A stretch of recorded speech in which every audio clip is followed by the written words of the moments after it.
Lara, I think the problem is time. Well, the problem is always It's time, always time, I David. know. So specifically, I've been thinking about agents and their time scale recently. And so here's what I mean by that. Like right now, when we deal with AI, it's kind of designed to have a conversation. And so it's kind of bound to the time scale of a conversation, which for people is maybe like minutes to hours, right? Yeah, it's like a goldfish timescale. Yeah, it's short, right? Yeah. But if you think about human experience and what we do, a lot of what people want to do with agents is kind of these longer term projects. And by longer term, we're talking about things that take like, days, months, significant fractions of a year. So a lot of things, like if you think about doing something like even like market research or trading or stuff like that, well, there's a very short time scale. But like, let's say you want to do things over weeks or months, it's kind of tough to do that with an AI system. I just had it plan out my new business venture and it did a Yeah. great job. But in terms of using it as a coach or even as an employee, I find that really challenging because it's sort of, it can give it to you all at once in a conversation format, but Right. it can't really parse it out to you in an ongoing way like a mentor would or an actual coach would. Right, because they're operating at a different time scale. Like if you hire an Yeah. employee, they show up on a daily basis, right? And then this change on a weekly basis, right? And that's not, I mean, in theory, you could walk away from the conversation and come back. But the other problem is that like we're kind of wired to not do that, right? Because you don't do that with other people. Like we don't in the middle of this conversation just go away and then like resume the same conversation, a couple weeks later or whatever. It doesn't work that way. Yeah, it's more like they'll give you Claude was very good at giving me a snapshot of what business development would look like and in very Yeah. piece by piece. But I would have had to print off that conversation and start checking the boxes myself, going down the list. Yeah, it's not satisfying. It doesn't feel satisfying, basically. I think it's because like that you can only interact at a short time scale with it, but something like developing a business, like that's just not a short term effort because you've got to do something and then see like you put out some marketing, right? And then it might get responses, but it might take, days to weeks to see how effective the responses were. And then maybe you make a change and do something different, like market it a little bit differently.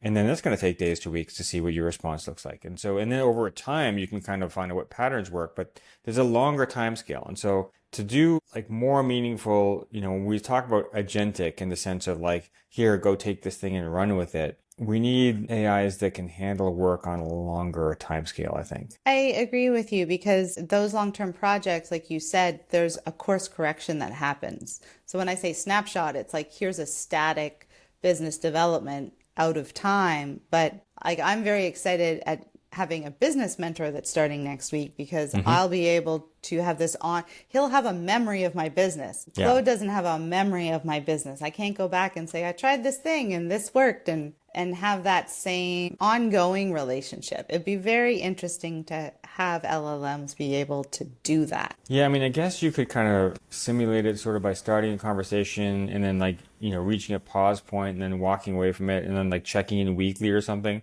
But because they're trained to continue the conversation, they're always like, oh, can I, is there something else I can go into for now? Can I elaborate on that for you?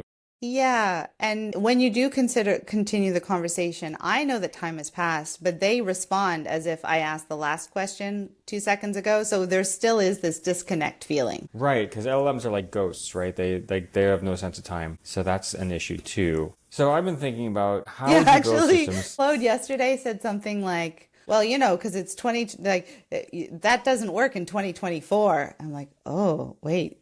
Claude thinks it's 2024. It Was also that a doesn't work in glitch or is that the 2025. last time that, they Yeah. were trying to be snappy, like that might have worked in the past, but that doesn't work in 2024. And I was like, oh, and then I had this moment like, do I tell Claude that it's 2025? Yeah.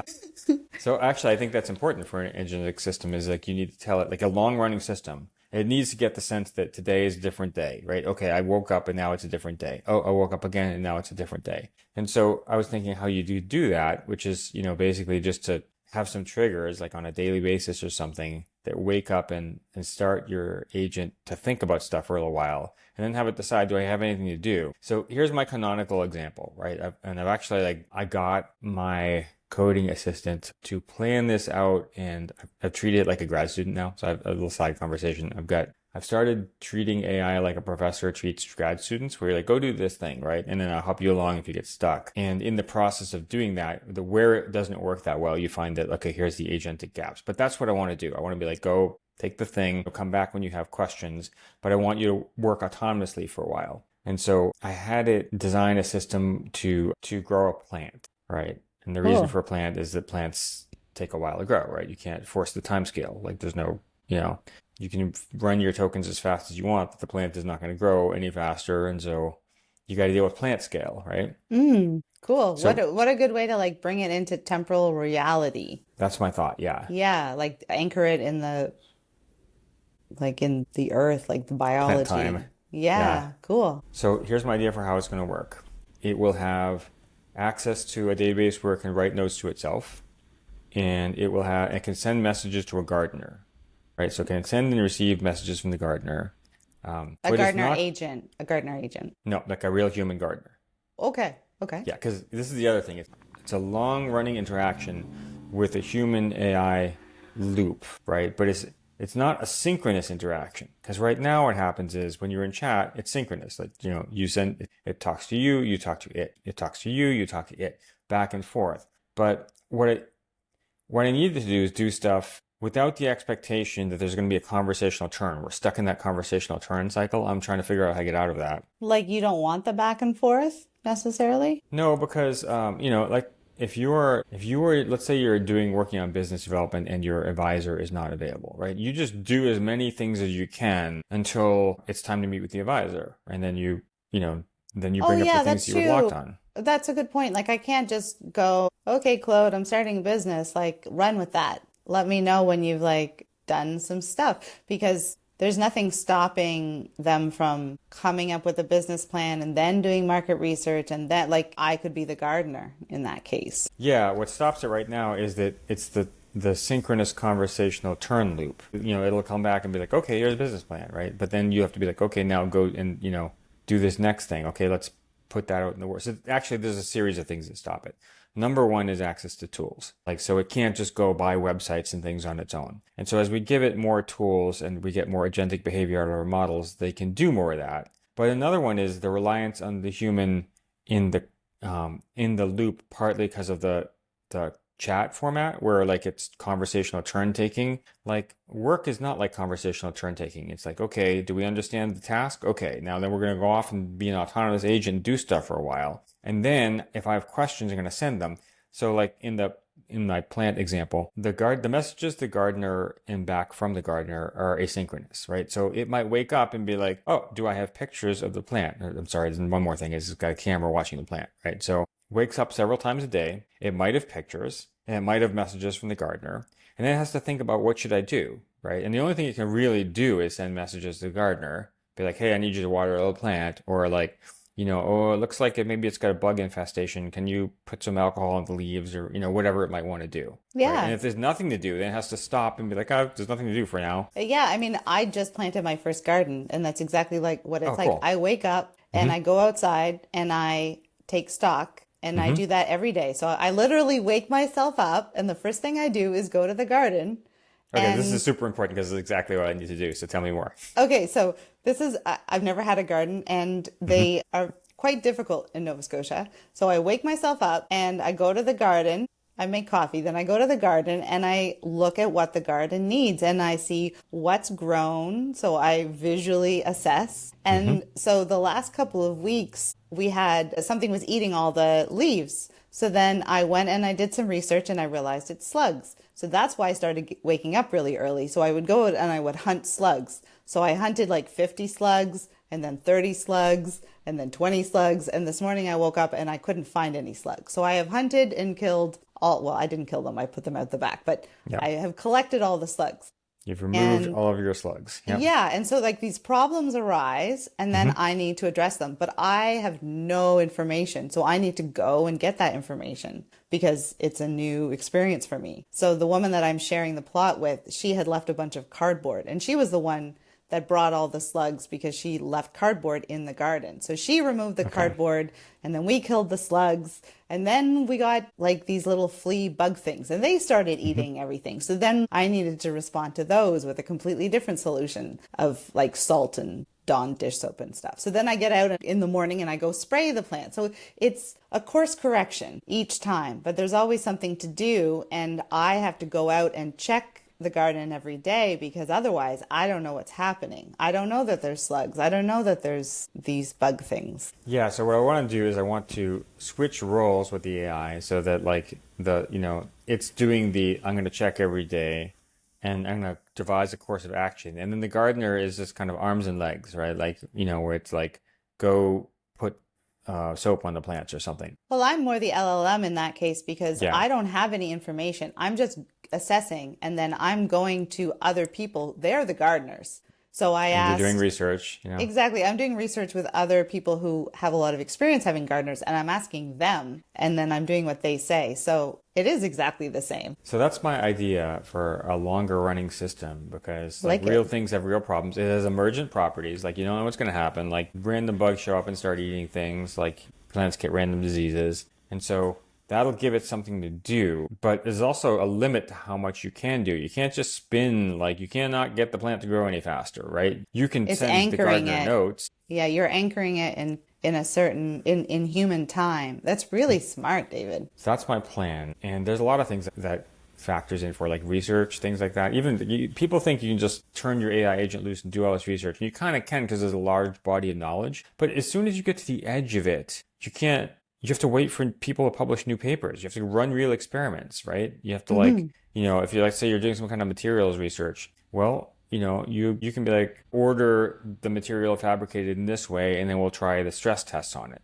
But now you need, place orders or wait for stuff and do the stress test and get the results back. And so I need systems that can think in longer terms. That's smart. Also, I wonder, I think Marshall McLuhan, the medium is the message. And I wonder if that's why one of the main uses of AI is therapy, like self-therapy amongst people, because it is a perfect it's got the back and Listener, and forth listener or conversational partner, really. conversational partner just built into the chat, just format. So, and it's perfectly suited to have a conversation that takes like 15 minutes, maybe an hour, and then it's done. At that point, you run out of tokens usually. Yes. Yeah, so it's very good at that, but I think we need to explore other things in, let's say, the cognitive light cone of AI. And so let me explain what I mean by that, right? There's this biologist, Michael Levin, who has introduced this idea of a cognitive light cone. So a light cone in physics is it's a shape that describes all the events that you can interact with. It looks like a cone, right? So if something is outside your light cone, you can't interact with it. Like if something falls into the horizon of a black hole, your light cones are now diverged. There's no way that you can interact with each other anymore. Can you give some real world examples? Because I don't understand. Yeah. So the problem is, well, all right, I can give you Do real I world have a light cone as a person? Yes, but you have a cognitive light cone. Let me give you examples of that. Okay, so as a person, you've got a certain scale, right? Your scale is human sized, human timed, like the sensory perception, network that humans have. Now, if you're, say, a bacteria, you have a very different scale, right? You live for a much shorter amount of time. Your interactions are microbiological, right? There's a set of things that you can do and you can sense in your environment, and they're just very different. If you are something like an ecosystem, you've got a giant scale, right? Even something like a mold, like a fungus or a mold or something like that lives for maybe thousands of years and has this giant scope. I think the biggest animal on the planet or organism on the Basically, planet our is perception a is mushroom. linked to our lifespan. Your is what you're saying. lifespan and also your physical form or substrate. Okay. Right. You're a certain size. It's geographic and temporal. Like the fact Yes. that it will take me a whole lifetime to walk to the other side of not a whole lifetime. I'm trying to think of it. So basically, we've collapsed that in part because of social media and the internet. I'm disembodied. I can go to China now. But it's a little bit of an artificial light cone because normally I would have the light cone of basically as far as I could walk in a reasonable time and about 80 years. So that would be my light cone. Yes. So we've used 80 miles times 80 mhm, years. that's a That year. would be So we my use cone. technology to extend our sensory perception. We can perceive more than 80 miles and travel more than 80 miles, but it doesn't change your lifespan. You still got 80 years, right? And so the rate at which things happen to you and that you can take action, versus if you're like a mosquito or something, your life, frequency is far, your lifespan is shorter and the frequency that you interact with things is much higher and the things that you can sense are different. So what is it, the black hole? I don't get that part. It doesn't matter. Okay. The cognitive light cone part works better. So if you're, Okay. if you're an animal like a tree, right, or a plant, I guess, like a tree, right? A tree's lifespan might be, much longer. Like say you live for 400 years, right? That's longer, and your way of interacting with the world, like, is different. You can pull nutrients from the soil. You can, grow over other things. There's a set of things that you can do. So what the cognitive light cone really does is it defines the scope of the largest goal that you can have. So The if you're a scope of bacteria, the largest goal you can have. So like I would have to accomplish something that takes no more than 80 years. yes, you have human-sized goals, I see. I couldn't have right? mountain-sized goals. That would be for a mountain to have. Right. Or even like, cats can have cat-sized goals, but they just can't have human-sized goals. Your cat's not going to, want to get a degree and like establish a new business or move to a different part of the country. Like that's just not the, it's not within the scope of a cat's goals. It might end up moving somewhere, but it's not because it makes a plan to achieve that. It's Right. So kind of, I think of those cones that you actually get your cats when you get them yeah, fixed. yeah. The That animal cone of that is shame. kind of like the cone is actually Yes, on your head. Like the exactly. cognitive It's like, cone is you're wearing the cone. You're wearing the cognitive cone. yes. Okay. Yes. So if you think of it in terms of the scope of goals, like that works pretty well because like a cat can make a plan to catch a mouse, but it can't make a plan to get a degree. And you can make a plan to get a degree, but you can't really make a plan to, transform an economy and political state into a new one over 2000 years, right? That's just something it's beyond your scale. You can't do it. Mm-hmm. Oh yeah, So the that makes problem sense. with AI has been that the scale it's been operating at is we need to extend its cognitive light cone, right? We need to be able to have it have bigger goals that are more human sized because it can only deal with conversation sized goals, not human sized goals. That's so smart because that would actually increase its intelligence on a different plane, but it would kind of even it out. Like you taught me Agile Scrum, and that greatly increased my intelligence as a human, Yeah. even though I didn't learn more facts. But I was able to then have a larger cognitive cone. I could think in terms of not goldfish time anymore. It would, it wasn't, oh, what do I have to do next? I could actually plan out my strategic goals. Right, because that's actually one of the definitions of intelligence is your ability to pursue a goal. And so when you had a structural system, and you see exactly where this is going, which is that I think we have to teach AI Scrum. But the reason for that is that Scrum is a I think system we and there's should other teach everyone Scrum. I think well, Scrum should yeah. be taught in elementary schools. It arguably really should. Yes. So the point to Scrum here is that it's a system that lets you organize work and tackle goals at different time scales, short, medium, and long. So for people who know Scrum and Agile, you're working at a daily level, and then you're working at some sprint level, which is more in the week time scale, a week or 2 weeks, however that might be. And then you have a roadmap that goes out to quarters and maybe a year or so. So there's 3 different timescales happening at the same time. And it's a set of practices that let you switch from one to the other. You say, okay, I'm going to organize this next sprint. That's going to define the work that I do for the next week or two. And then within that, I'm not changing my goals. I'm just driving towards the sprint goal. And then every day I'm like, okay, how do I pursue this set of work? Maybe this new work emerges and things, but I'm trying to steer towards that goal. So my goals are changing weekly, right? My action is happening daily. And then my strategic goals change on a quarterly to annual thing. Yeah. And it is a development. Like you having recently learned it, it was challenging to work on the daily level. What am I going to do first, then next? And then it was, and still is kind of challenging to work on the week level. You do 2 week scrums. I can only do 1 week and then I kind of lose the ball. But then the year-long roadmap timeline is something I'm still struggling with. Like I'm planning 1 to 2 months out, but the rest of it, the structure's there, but I don't have a cognitive cone for anything August and beyond. Yep. It's a practice, and you have to kind of learn it and get good at it. Like at work, I still do 1 week because my work is so chaotic that I'm like, that's as far as I can go before, goals. Like if I try to have a 2 week goal, it'll just get, it'll get trashed. I won't be able to complete it. Whereas if I do a 1 week goal, I can kind of stick to it. So the idea is that this structure, it's a complete system for handling the kind of problems that you have when you operate at longer timescales.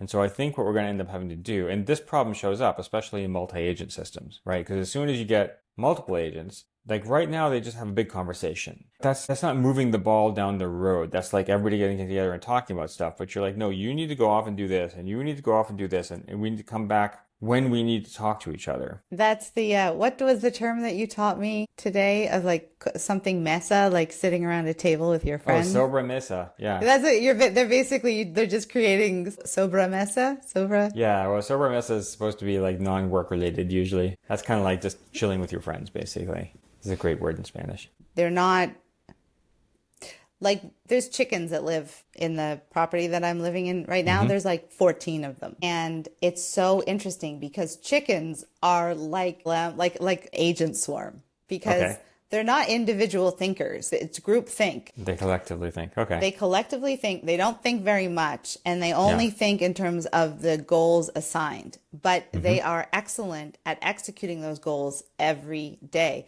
And you don't know that chickens are smart in this way until you start watching them. They'll line up on one end of the property and they comb it like a search and rescue team in a straight, like they're lined up slowly until they get to the other end. And then they go do the back quadrant, and then they go to the side quadrant, and then they come back to see if there's anything new in the front quadrant. Like it's kind of astonishing. It's very interesting. They're always driving the ball forward. If the ball is remove all bugs from the property and produce a dozen eggs a day. Yeah, so the chicken flock can pursue a bigger goal than the individual chicken, right? Yeah. So we need LLMs to think more like chickens. I think we do. And I think we're going to have to teach them some work processes because there's a difference between like when you look at multi-agent systems today, it's almost like everybody's sitting at a table trying to solve a problem together and in real time, like, okay, you write this headline. Okay, I've got the headline. Okay, good. You go make me some hashtags. Okay, I've got some hashtags, right? But that's not how you really do work. Yeah, you want them to be more like a flock of chickens because you want them to be, okay, we're all aware of the goal. We don't have to talk. Like chickens aren't talking to each other. They're not like, you go get that bug, you go get that bug. But they're operating as a unit non-verbally because they know what the plan is. What is happening right now reminds me more of when I taught a grade 2-3 split and I taught them project work. So they would have projects. But it took a while for them to learn how to work. So one of the projects, because they were all self-assigned, one of the groups decided that they would put on a theatrical version of Frozen. So we had to all sit and watch Frozen, the musical.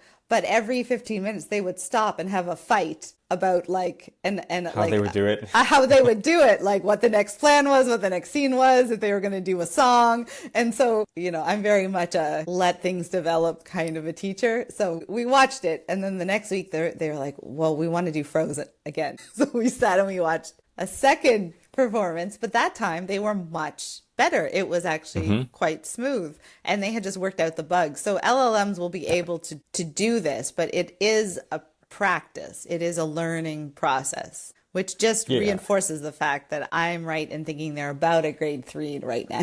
That makes sense.